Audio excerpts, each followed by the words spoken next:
Assalamualaikum warahmatullahi wabarakatuh. Kami dari kelompok 10 akan membahas mengenai identifikasi kasus-kasus yang melatar belakangi terbitnya Sarbanes-Oxley Act dan dampak ratifikasinya pada praktik akuntansi dan tata kelola perusahaan. Sebelumnya, perkenalkan anggota kelompok kami. Yang pertama, Zainur Rifai dengan NPM 026, kemudian Febriana Kurniawati dengan NPM 061 dan Khairul Anam dengan NPM 136. Latar belakang SOX. Sarbanes-Oxley Act adalah undang-undang federal di Amerika Serikat yang menetapkan standar baru dan lebih baik bagi Dewan Manajemen Perusahaan Publik serta kantor akuntan publik. SOX lahir sebagai akibat dari banyaknya skandal pada perusahaan besar seperti Enron, WorldCom, Tyco, Xerox, dan Adelphia. SOX memiliki dua bagian khusus yang fokus pada isu-isu pengendalian internal terkait dengan pelaporan keuangan, yaitu Section 302 dan Section 404. SOX juga memuat aturan mengenai rotasi audit, perlindungan terhadap whistleblower, dan pembentukan Dewan Komisaris. SOX diharapkan dapat meningkatkan akuntabilitas perusahaan, transparansi laporan keuangan, serta memperkecil perusahaan atau organisasi untuk melakukan penipuan atau fraud, serta memberikan keutamaan pada tata kelola perusahaan yang baik. Selanjutnya yaitu kasus-kasus yang melatar belakangi terbitnya SOX. Yang pertama, kasus perusahaan Enron. Pada kasus Enron tersebut, terjadi manipulasi laporan keuangan. Pada laporan keuangan dilaporkan perusahaan mencatat keuntungan sebesar $600 juta padahal sebenarnya perusahaan mengalami kerugian. Setelah kasus ini diungkap dan dilakukan penyelidikan, akhirnya KAP Anderson juga dinyatakan bersalah karena melakukan hambatan terhadap proses pengadilan melalui penghancuran dokumen-dokumen yang terkait dengan audit yang mereka lakukan. Yang kedua, kasus perusahaan WorldCom. Terjadi praktik akuntansi yang salah dan kecurangan keuangan yang dilakukan WorldCom mengakui bahwa mereka telah menyembunyikan biaya sebesar $3,8 miliar dalam laporan keuangannya. WorldCom juga melaporkan keuntungan yang jauh lebih besar daripada yang seharusnya, membuat banyak investor dan analis keuangan menjadi salah dalam membuat keputusan investasi. Yang ketiga, kasus perusahaan Tyco. Terjadinya penggelapan dana perusahaan oleh CEO Tyco sebesar $170 juta dan dianggap sebagai tindakan kejahatan korporasi. Dana perusahaan digunakan untuk membeli barang mewah dan properti, termasuk seni dan dekorasi rumah senilai jutaan dolar. Skandal ini juga memunculkan perdebatan tentang etika bisnis dan tata kelola perusahaan yang baik. Yang keempat, kasus perusahaan Xerox. Xerox Corporation melakukan berbagai kesalahan pencatatan akunting dalam keuangan mereka, termasuk memindahkan biaya ke masa depan dan memperbesar pendapatan melalui kontrak sewa mesin fotokopi.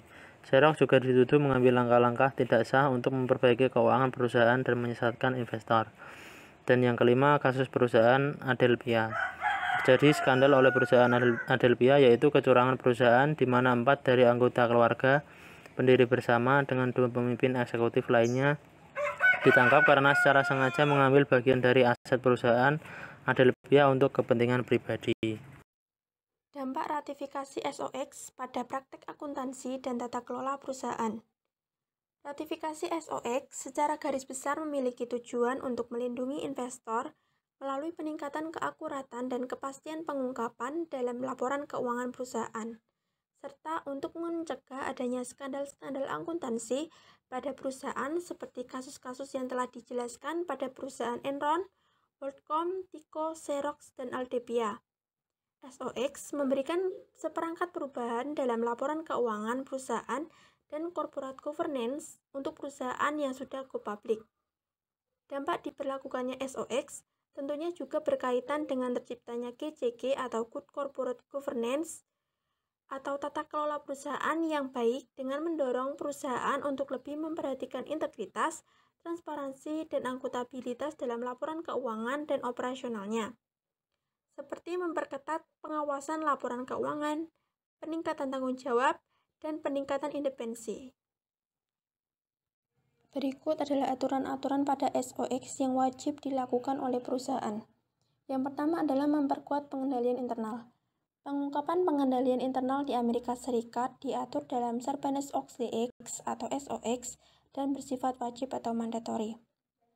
Mengacu pada SOX, manajemen perusahaan memiliki kewajiban untuk mengungkapkan semua kelemahan material atas pengendalian internal berdasarkan Section 302 dan menilai efektivitas pengendalian internal berdasarkan Section 404 serta menyajikan informasi tersebut dalam laporan tahunannya. Salah satu tujuan utama dari Sarbanes-Oxley Act atau SOX adalah untuk memperkuat pengendalian internal perusahaan.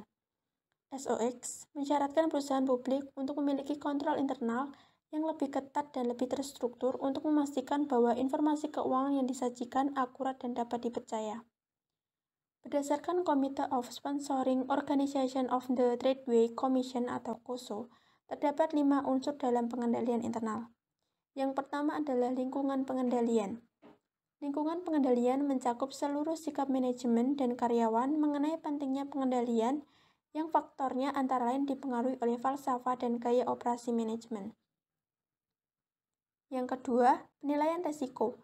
Semua organisasi menghadapi resiko.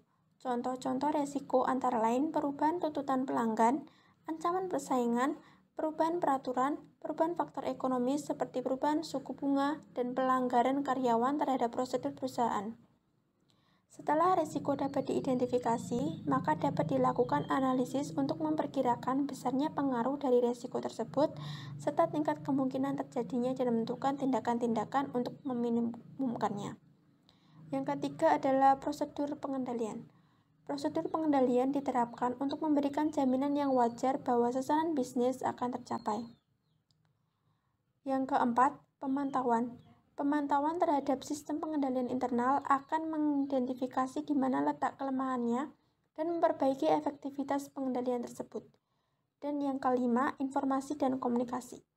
Informasi yang valid mengenai lingkungan pengendalian, penilaian risiko, prosedur pengendalian, dan pemantauan diperlukan oleh manajemen untuk mengarahkan operasi yang memastikan terpenuhinya tuntutan-tuntutan pelaporan serta peraturan yang berlaku. Yang kedua adalah diberlakukannya rotasi audit.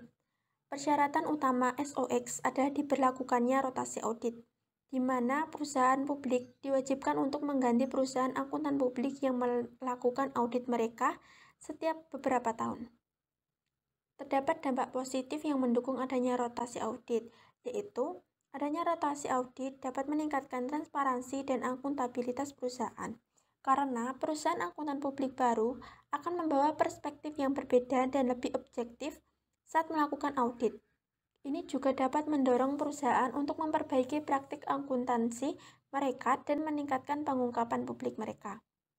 Rotasi audit juga dapat meningkatkan kepercayaan investor bahwa laporan keuangan perusahaan lebih akurat dan dapat diandalkan. Kemudian yang ketiga adalah perlindungan terhadap whistleblower. SOX mengajukan adanya perlindungan untuk whistleblowers atau pelapor pelanggaran dalam perusahaan. Perlindungan terhadap whistleblower dari tindakan pembalasan juga diatur dalam Sarbanes-Oxley Act. Dikatakan bahwa seseorang whistleblower dapat dilindungi dari tindakan diskriminasi, pembalasan, pemecatan, atau pengalihan pekerjaan, bahkan gangguan mental seperti kecemasan dan depresi. Adanya SOX dapat memberikan whistleblower hak untuk mengajukan tuntutan hukum terhadap perusahaan yang melakukan tindakan diskriminatif atau balasan negatif terhadap mereka. Selain itu, ada banyak organisasi dan sumber daya yang tersedia untuk membantu whistleblower mengatasi dampak dari melaporkan pelanggaran, termasuk pengacara dan dukungan konseling. Baik, untuk selanjutnya yaitu keempat ada pembentukan Dewan Komisaris. Di pembentukan Dewan Komisaris ini, Sarbanes-Oxley Act ini atau SOX itu mensyaratkan perusahaan publik untuk membentuk sebuah Dewan Komisaris yang bertugas untuk mengawasi manajemen perusahaan yang dapat memastikan bahwa perusahaan itu mematuhi persyaratan hukum dan regulasi ataupun peraturan yang berlaku. Nah, pembentukan Dewan Komisaris ini merupakan salah satu dampak SOX yang signifikan atau simultan. Dewan Komisaris berperan dalam membantu meningkatkan transparansi, akuntabilitas, dan pengendalian internal perusahaan. SOX ini juga menetapkan persyaratan untuk membentuk komite audit independen untuk memberikan laporan secara teratur kepada Dewan Komisaris. Nah, terdapat beberapa dampak SOX ini terkait dengan munculnya Dewan Komisaris, antara lain ada peningkatan pengawasan dan akuntabilitas, kedua ada peningkatan transparansi, ketiga ada peningkatan pengendalian internal, keempat ada peningkatan tanggung jawab dan kepatuhan. Untuk selanjutnya yaitu bahwa dapat disimpulkan dalam pemberlakuan SOX ini bertujuan untuk meningkatkan kualitas pelaporan keuangan perusahaan dan dapat memberikan kepercayaan lebih pada pemegang saham dan investor.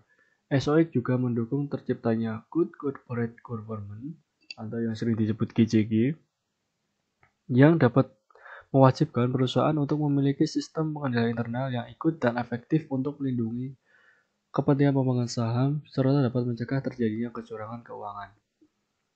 Diterapkannya atau dilaksanakan SOX ini diharapkan mampu membuat perusahaan itu fokus pada peningkatan transparansi dan akuntabilitas dalam pelaporan keuangan serta memastikan independensi dan kualitas audit yang dilakukan oleh perusahaan. SOX juga memberikan pelindungan hukum bagi whistleblower yang melaporkan tindakan yang tidak etis atau melanggar hukum oleh perusahaan, dan Dewan Komisaris yang dibentuk untuk memantau kegiatan perusahaan dan memberikan saran pada manajemen perusahaan. Mungkin cukup itu yang dapat kami sampaikan dari kelompok 10. Apabila ada yang kurang jelas ataupun tata kata yang kurang berkenan di hati Anda, mohon dimaafkan. Wabil taufiq wal hidayah. Presentasi kami tutup. Wassalamualaikum warahmatullahi wabarakatuh. Terima kasih.